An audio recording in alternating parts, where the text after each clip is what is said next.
এবার সি শার্পের একটি গুরুত্বপূর্ণ বিষয় ক্লাস এবং অবজেক্ট সম্পর্কে কথা বলবো। C sharp most important feature হলো এটি object oriented programming language. Object oriented কথাটি বাংলাতে বোঝাতে বেশ কঠিন, কিন্তু বোঝাতে চেষ্টা করব। অবজেক্ট শব্দের অর্থ এমন সব কিছু বস্তু, যেমন যা দেখি, শুনি, বলি, অনুভব করি অথবা খাই, সব কিছুই অবজেক্ট। যেমন কলম, বই, খাতা, টেবিল, কম্পিউটার, মোবাইল সবই অবজেক্ট। এমনকি তুমিও আমিও অবজেক্ট। আর ওরিয়েন্টেড শব্দের অর্থ বাংলাতে বলতে গেলে ভিত্তিক। তাহলে অবজেক্ট ওরিয়েন্টেড বলতে অবজেক্ট ভিত্তিক প্রোগ্রামিং ল্যাঙ্গুয়েজ। প্রোগ্রামিং ল্যাঙ্গুয়েজটা অবজেক্ট ভিত্তিক হতে পারে যখন কোনো অবজেক্টের ডাটা নিয়ে আমরা প্রোগ্রামটা সাজাই। কতগুলো অবজেক্টের ডাটা নিয়ে আমরা যদি প্রোগ্রাম সাজাই, সেগুলোকে অবজেক্ট ভিত্তিক প্রোগ্রামিং ল্যাঙ্গুয়েজ বলা যায়। ধরা যাক একটা অবজেক্ট হলো ক্যাট বা বিড়াল। প্রোগ্রামিংয়ে একটি অবজেক্টের দুইটি বিষয় লক্ষণীয়, একটা হচ্ছে স্টেট বা প্রপার্টি, আর একটা বিহেভিয়ার। স্টেট বা প্রপার্টিগুলো হচ্ছে এজ, যেটা তার বয়স, নেম, কালার, এসব আমরা প্রপার্টি বা স্টেট বলতে পারি। বিহেভিয়ার বলতে এটি ঘুমাতে পারে, স্লিপিং এটা তার বিহেভিয়ার, রান তার বিহেভিয়ার, এবং ইটিং তার বিহেভিয়ার। এসব ক্যাট অবজেক্টের বিহেভিয়ার। আমরা প্রপার্টিগুলোকে প্রোগ্রামের মাধ্যমে একটা ভেরিয়েবল তৈরি করতে পারি, ভেরিয়েবলের মধ্যে রাখতে পারি। যেমন এইজ ইন্টিজার ভেরিয়েবলে রাখতে পারি এইজটাকে, এবং নেমটাকে একটি স্ট্রিং ভেরিয়েবলে রাখতে পারি, কালারটাকে স্ট্রিং ভেরিয়েবলে রাখতে পারি। কিন্তু এই রানটাকে আমরা একটা মেথড তৈরি করে সেটার মধ্যে রাখতে পারি। অর্থাৎ রান যখন আমরা কমান্ড করব, একটা কাজ ঘটবে। অর্থাৎ ধরে নিতে পারি একটা গেমের মধ্যে যখন একটা ক্যাট তৈরি করব, সেই ক্যাটটা রান কমান্ড দিলে সেটা দৌড়াতে থাকবে এত তাড়াতাড়ি। এসবে আমরা যাব না। রান কমান্ড দিলে একটা কাজ ঘটবে, এটা রিয়েলাইজ করি। আবার স্লিপ কমান্ড দিলে এটা একটা কাজ ঘটবে, আবার ইটিং দিলে একটি কাজ ঘটবে। আমরা এভাবে সাজাতে পারি integer age, string name, string colour. আরেকটু সুন্দরভাবে সাজাতে গেলে, অবজেক্ট ভিত্তিক বানাতে গেলে cat age, cat name, cat colour এভাবে লিখতে পারি। আবার আমাদের প্রোগ্রামে তো একটা বা দুইটি ক্যাট থাকবে না, এখানে অনেক ধরনের ডাটা নিয়ে কাজ করব। সেহেতু ধরা যায় যে cat age 0, cat name 0, cat colour 0, এভাবে cat age 1, cat name 1, cat colour 1, এভাবে 1 2 3 4 5 এভাবে আমরা সাজাতে পারি। অনেকগুলো ডাটা হয়। এই ডাটাগুলো প্রোগ্রামে কাজ করতে গেলে সব কিছুই বেশ কঠিন মনে হবে। সমস্যা সমাধান করতে অনেক অ্যাটেনশন থাকতে হবে, বা অনেক প্রবলেম হতে পারে, ভুলেও যেতে পারি। এই কারণে একটা পদ্ধতি সি শার্পে রয়েছে, যেটা হচ্ছে ক্লাস ব্যবহার করা। ক্লাস হলো অবজেক্টের টেমপ্লেট বা ব্লুপ্রিন্ট। যেমন একটি বিল্ডিং বানাতে একটি ম্যাপের প্রয়োজন হয়, আর এই ম্যাপই হলো ওই বিল্ডিংয়ের ব্লুপ্রিন্ট। অবজেক্টের ডাটাগুলো সংরক্ষণের জন্য ব্লুপ্রিন্ট হলো ক্লাস। অবজেক্টের ডাটাগুলোকে সংরক্ষণের জন্য যে ব্লুপ্রিন্ট, সেটা হচ্ছে ক্লাস। ক্লাসের মধ্যে ডাটাগুলো সাজানো সম্ভব, এতে অনেকগুলো ফিচার পাওয়া যায়। এই ফিচারগুলো সম্পর্কে আমরা ধীরে ধীরে জানতে থাকব।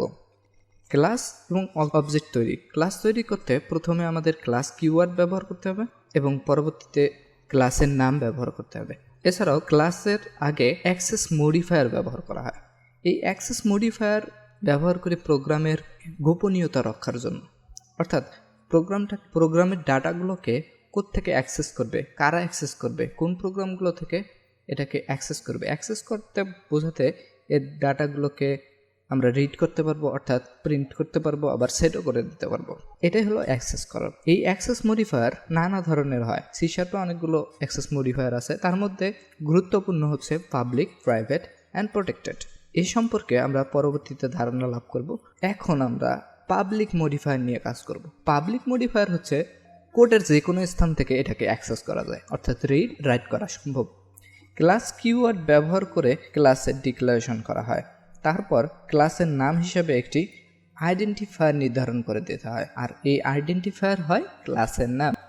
ধরা যাক আমি একটা ক্লাস তৈরি করব। ক্লাস তৈরির জন্য আমি কোডের মধ্যেই লিখতে পারি, আবার সেপারেটলি আরেকটি ক্লাস তৈরি করতে পারি।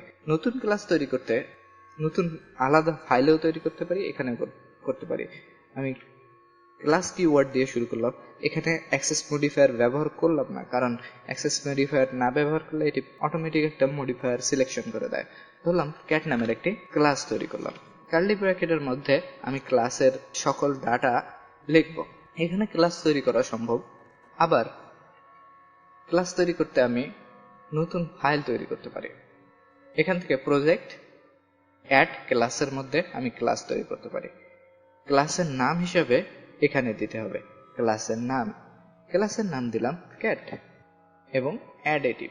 এখানে আমি একটা নতুন আলাদা ফাইল তৈরি করলাম। এটা ছিল আমাদের মেইন ফাইল। এখানে আমাদের নতুন আরেকটা ফাইল তৈরি হলো যার নেম স্পেস অবজেক্ট।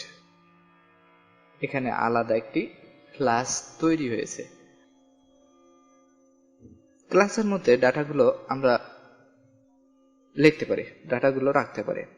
ডাটা রাখতেও আমাদেরকে অ্যাক্সেস মডিফায়ার, ডাটা টাইপ এবং ডাটার আইডেন্টিফায়ার ব্যবহার করতে হবে। অ্যাক্সেস মডিফায়ার হিসেবে পাবলিক ব্যবহার করব, যাতে আমরা যে কোডের যে কোনো জায়গা থেকে এটাকে অ্যাক্সেস করতে পারি অথবা সেট এবং গেট করতে পারি। Public modifier. এরপর একটি ডাটা টাইপ ইন্টিজার এবং এরপরে ব্যবহার করব আইডেন্টিফায়ার। ধরলাম ক্যাট সম্পর্কে যে ডাটা নিয়ে আমরা কথা বলতেছি সেটি একটি আইডেন্টিফায়ার লিখলাম ইস।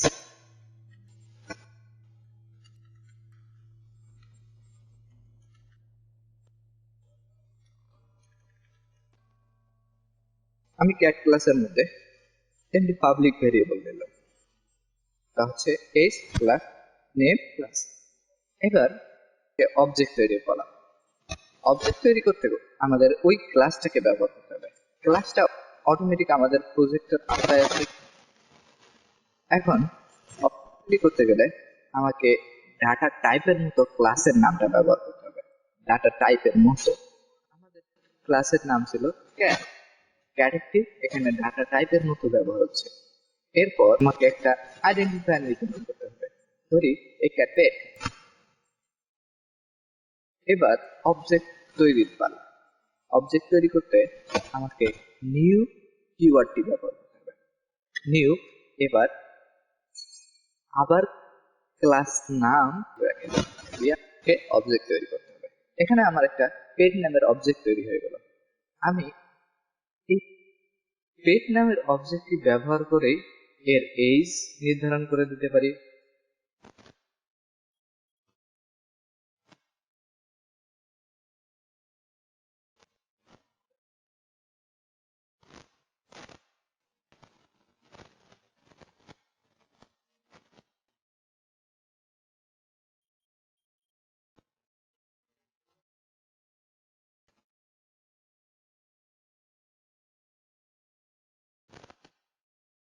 এভাবে আমি অবজেক্ট থেকে অবজেক্ট তৈরি করে ডাটাগুলোকে ইউজ করতে পারি। অবজেক্ট তৈরি করার পর ওই অবজেক্টের নামের পর ডট ব্যবহার করে ভেরিয়েবল গুলোকে ব্যবহার করতে পারতেছি।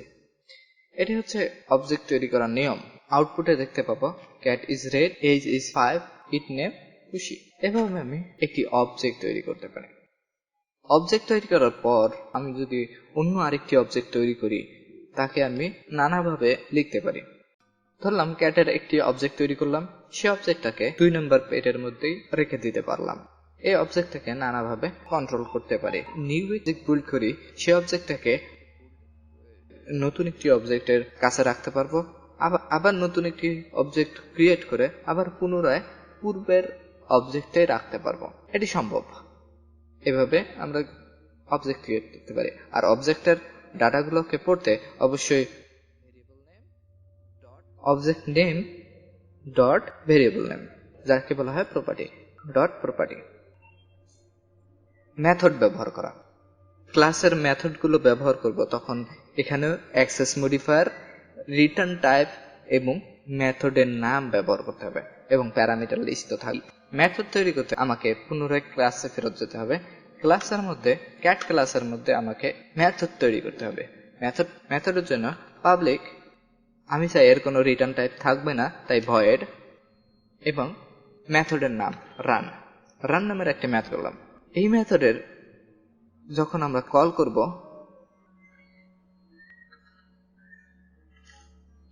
আমাকে এরকম একটা মেসেজ শো করবে।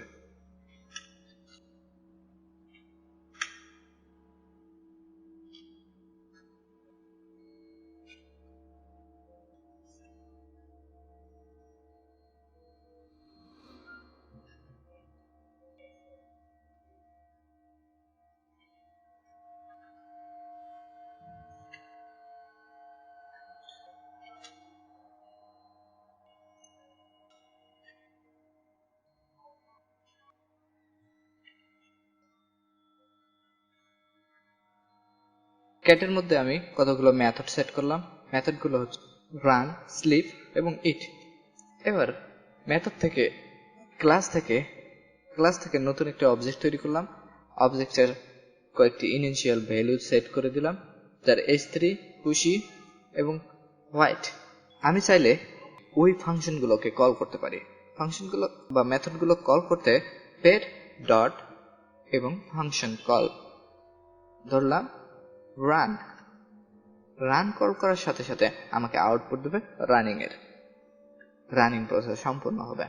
pet স্লিপ করলে স্লিপ হবে এবং ইট দিলে ইটিং আউটপুট। ইটিং এর মধ্যে যেটা করেছিলাম সেটাই প্রসেস সম্পন্ন হবে। এভাবে আমি মেথড থেকে ফাংশন রিটার্ন করতে পারি।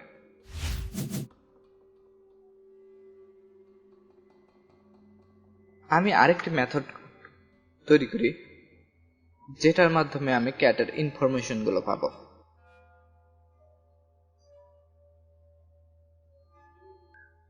আমাকে ক্যাটের ইনফরমেশন পেতে গেলে এজ, কালার এবং নেমের ভেরিয়েবল ব্যবহার করতে হবে। আমি সরাসরি এখানে ব্যবহার করতে পারি।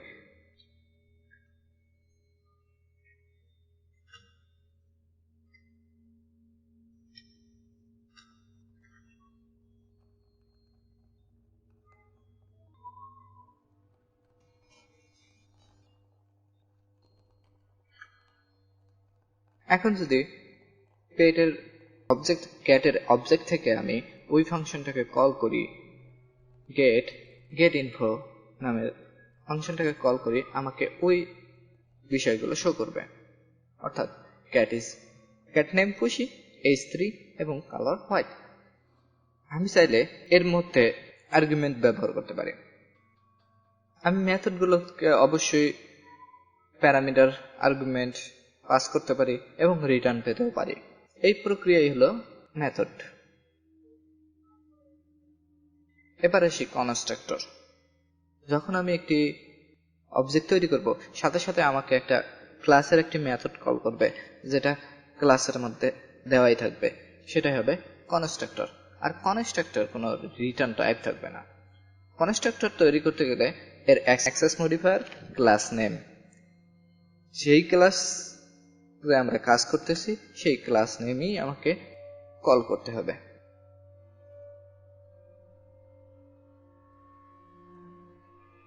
ধরি আমি ক্যাট ক্লাসেরই একটি কনস্ট্রাক্টর তৈরি করব। কনস্ট্রাক্টর তৈরি করতেও আমাকে অ্যাক্সেস মডিফায়ার ব্যবহার করতে হবে। এবার ক্লাসের নাম ব্যবহার করতে হবে। এটা সাধারণ মেথডের মতোই আমি ক্রিয়েট করে যাব। এর কোনো রিটার্ন টাইপ থাকবে না। যেমন অন্যান্য মেথডের রিটার্ন টাইপ ছিল, সেরকম এটার কোনো রিটার্ন টাইপ থাকবে না। কারণ আমি যখন অবজেক্ট তৈরি করব তখন এর কোনো রিটার্ন থাকবে না, কোনো কিছু রিটার্ন করবে না। তাই এটার কোনো রিটার্ন টাইপ থাকে না। রিটার্ন টাইপ থাকে না, কিন্তু আমি এটা দিয়ে কি কাজ করতে পারি? এটা দিয়ে আমি ভ্যালুকে ইনিশিয়ালাইজ করে দিতে পারি। ধরি আমি যখন এর যে কোনো একটা অবজেক্ট তৈরি করব, তখন আমাকে এই সেট করে দেবে 5।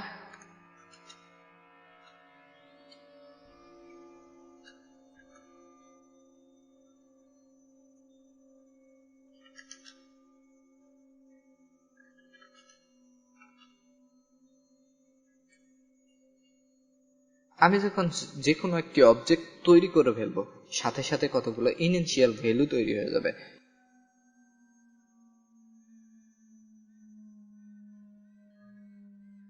আমি যখন নিউ ক্যাট তৈরি করি তখনই সাথে সাথে এই মেথডটা কল হবে।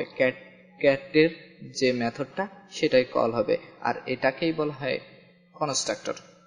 আমি যদি এখন এই টমের ইনফরমেশনটা চাই, সাথে সাথে আমাকে সেই ইনিশিয়াল ভ্যালুগুলো প্রদান করবে। আমরা পেট এর যেমন আগে থেকে একটি নাম সেট করে দিয়েছি, সেরকম কিছু এখানে করিনি, কিন্তু আমাকে দ্বিতীয় ক্যাটটার ইনফরমেশন দিছে, এর কোনো নেম নেই, 5 এবং ব্ল্যাক। এভাবে আমি যে কোনো কনস্ট্রাক্ট করতে পারি। চাইলে আমি কনস্ট্রাক্টরে আর্গুমেন্টও ব্যবহার করতে পারি। যেমন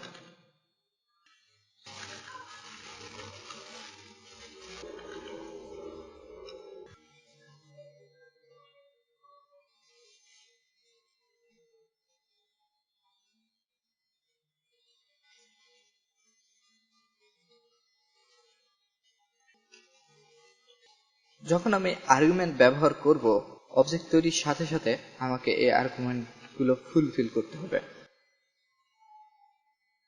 যখন আমি কনস্ট্রাক্টরে আর্গুমেন্ট ব্যবহার করব, অবজেক্ট তৈরির সাথে সাথে আমাকে এই আর্গুমেন্টগুলোকে ফুলফিল করতে হবে, না হলে আমার প্রোগ্রামে এরর থেকে যাবে। তাই আমাকে ফুলফিল করার জন্য আমি স্ট্রিং ব্যবহার করলাম।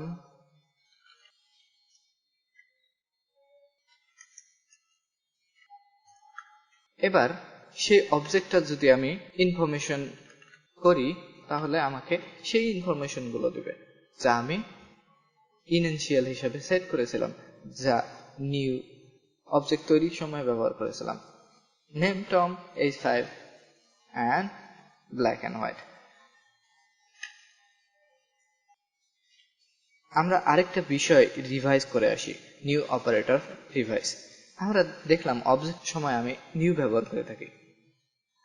আমি পূর্বে যতগুলো ডাটা টাইপ ছিল, যেমন ইন্টিজার ডাটা টাইপ করার পর আমি যে কোনো একটা ভেরিয়েবল নিয়েছিলাম, ভেরিয়েবলের মান ইনিশিয়াল করে দিতাম। এখন আমি এখানেও নিউ ব্যবহার করতে পারি, নিউ ইন্ট। এখানে ইন্ট একটি ক্লাসের মতোই ব্যবহার হবে। আমি যখন ইন্টিজার ক্লাস ব্যবহার করব, সরাসরি অটোমেটিক এই এর মান 0 হয়ে যাবে, ইনিশিয়াল 0 হয়ে যাবে। তাই আমি এটাকে আউটপুট করতে পারবো, আমাকে 0 আউটপুট দিচ্ছে। নিউ কিওয়ার্ডের মাধ্যমে আমি যে কোনো ডাটা টাইপ নতুন ভাবে ইনিশিয়াল করতে পারি। এবার একটি বিষয় সম্পর্কে ক্লিয়ার হওয়া প্রয়োজন, garbage collection and destructor. Garbage collection বলতে সি শার্পের একটি বিশেষ পদ্ধতিকে বোঝানো হয়। আমাদের কম্পিউটারে র্যাম আছে যা নির্ধারিত, কারো কম্পিউটার 2GB 4GB 8GB যে কোনোটাই থাকতে পারে। র্যামের সাইজ উপর ভিত্তি করে আমাদের প্রোগ্রামে কতগুলো ভেরিয়েবল নিতে পারবো তা নির্ভর করে। আমাদের ভেরিয়েবলের সংখ্যা ধীরে ধীরে বাড়তে থাকে। আমরা যখন ভেরিয়েবল ডাটা নিয়ে কাজ করি, লার্জ অ্যামাউন্ট অফ ডাটা নিয়ে কাজ করি, তখন এই ভেরিয়েবলগুলো রাখতে র্যাম থেকে কিছু জায়গা দখল করে। আর সি শার্পের এই বৈশিষ্ট্য, গার্বেজ কালেকশনের যে বৈশিষ্ট্য, এর কারণে সে অটোমেটিক র্যামের যে কোনো জায়গা থেকে ডাটা অ্যাক্সেস করতে পারে, সরাসরি ডাটাগুলোকে ব্যবহার করে। আর যখন এর ব্যবহার শেষ হয়ে যায়, তখন সেটা ডিলিট করে দেয়। আমি পূর্বের একটা ল্যাঙ্গুয়েজ সম্পর্কে যদি বলতে চাই, যেমন C++-এ আমি যখন কোনো অবজেক্ট ক্রিয়েট করতাম, পরবর্তীতে যদি আমি এই অবজেক্টকে ডিলিট না করতাম, ততক্ষণ পর্যন্ত এটি মেমোরিতে জায়গা দখল করেই রাখত। এতে প্রোগ্রামের একটি ঝামেলা সৃষ্টি হতো এবং প্রোগ্রাম রান করতে র্যামের মধ্যে জায়গা ফুরিয়ে আসতো। ডিলিট কমান্ড ব্যবহার করা হতো, কিন্তু সি শার্পে এটি আমাকে করা লাগতেছে না। এটি হচ্ছে ডিস্ট্রাক্টর। আমি কি ডিস্ট্রাক্টর তৈরি করতে ঠিক কনস্ট্রাক্টরের মতোই ডিস্ট্রাক্টর ব্যবহার করতে হয়, কিন্তু এর সামনে একটি রিভার্স অপারেটর ব্যবহার করতে হয়। এই অপারেটরের মাধ্যমে আমি সরাসরি এটাকে ডিস্ট্রাক্ট করে দিতে পারি। আমি একটা ক্লাস তৈরি করি, ক্লাসের নাম দিলাম এ ভ্যালু, এবং ক্লাসের মধ্যে আমি কনস্ট্রাক্টর ক্রিয়েট করি। কনস্ট্রাক্টর ক্রিয়েট করতে আমাদের পাবলিক এ ভ্যালু অর্থাৎ ক্লাসের নাম, আর্গুমেন্ট হিসেবে একটা ইন্টিজার ডাটা নিলাম এবং এর মধ্যে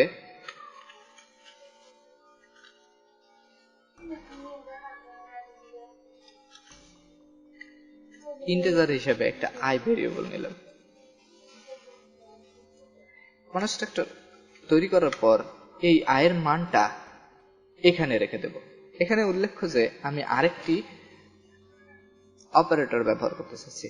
আমি যখন আর্গুমেন্ট হিসেবে একই ভ্যালু নেব, আমাকে এই ভ্যালু আর এই ভ্যালুকে আর এই ভেরিয়েবলকে সেপারেট করা প্রয়োজন করতে পারে। সেপারেট করার জন্য আমাকে এখানকার ক্লাসের নিজস্ব যে ভেরিয়েবলটাকে, তাকে আমি ডিক্লেয়ার করতে দিস ব্যবহার করব। দিস ভেরিয়েবল নেম অর্থাৎ দিস, এই ভেরিয়েবলটাকে আমরা ব্যবহার করতে দিস ব্যবহার করব। এখন আমি সরাসরি এই ভেরিয়েবলটাকে ব্যবহার করতে কোনো দিস ব্যবহার করতে হবে না, অর্থাৎ এই আয়ের মান এই আই সেপারেট, তাই আমাকে দিস ব্যবহার করতে হয়েছে। আমি যদি এটাকে চেঞ্জ করে দিতাম তাহলে আমাকে দিস ব্যবহার না করলেও চলতো, কিন্তু যখন আমি অনেক ডাটা নিয়ে কাজ করব এটা মাথায় রাখা সম্ভব নয়, তাই আমাকে দিস ব্যবহার করা খুব ভালো। এবং আমি এক্সট্রা ডিস্ট্রাক্টর ব্যবহার করি, ডিস্ট্রাক্টর তৈরি করি। ডিস্ট্রাক্টর তৈরি করতে আমাকে রিভার্স অপারেটর অর্থাৎ অল্টারনেট অপারেটর, এরপর ক্লাস নেম। ডিস্ট্রাক্টর তৈরিতে আমাকে কোনো অ্যাক্সেস মডিফায়ার ব্যবহার করতে হবে না।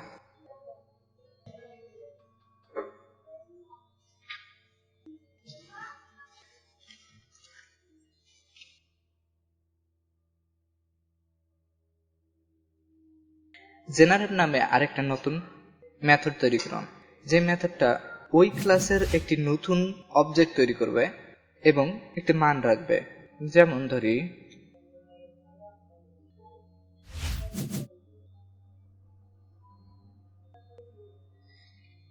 এই যে একটা ক্লাস তৈরি করলাম, ক্লাসের একটি কনস্ট্রাক্টর এবং একটি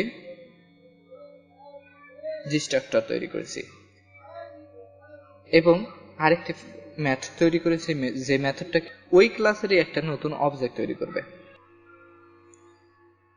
কাউন্ট নামের একটা ভেরিয়েবল নিলাম যেটাতে কাউন্ট করব এবং আরেকটি ভেরিয়েবল এ ভ্যালুর একটা অবজেক্ট তৈরি করলাম। একটা ফর লুপ তৈরি করি। আমরা পূর্বে ফর লুপ করেছিলাম, ফর লুপের মধ্যে কাউন্টটাকে রেখে দেই। কাউন্ট ইনিশিয়াল ভ্যালু হিসেবে রেখে দিলাম 0 এবং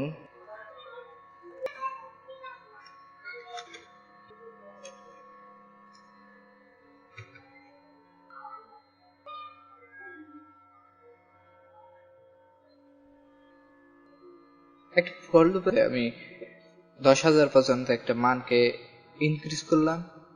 এই মানটাকে ওই অবজেক্টের জেনারেটে রাখতে থাকলাম। আমি যদি এটাকে রান করি,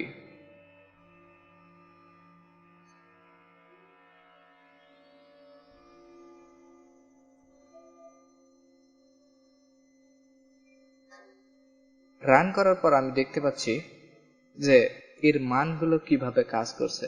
প্রতিটি মান অটোমেটিক ডিস্ট্রাকশন হচ্ছে, অর্থাৎ এটাকে কল করছে অটোমেটিক্যালি। এটাকে আমি কখন কল করিনি। আর এই প্রক্রিয়াটি হচ্ছে সি শার্পের একটি গার্বেজ কালেকশন এবং ডিস্ট্রাকশন। এটি মেমোরির কোনো অযথা ব্যয় করে না, তাই এটা খুবই পাওয়ারফুল ভাবে কাজ করতে পারে। এটি মূলত ছিল এই ক্লাস আর অবজেক্টের বেসিক। এর পরবর্তীতে আমরা ক্লাস আর অবজেক্ট সম্পর্কে আরো ভালোভাবে জানবো, এর নানা রকম ফিচার সম্পর্কে জানবো।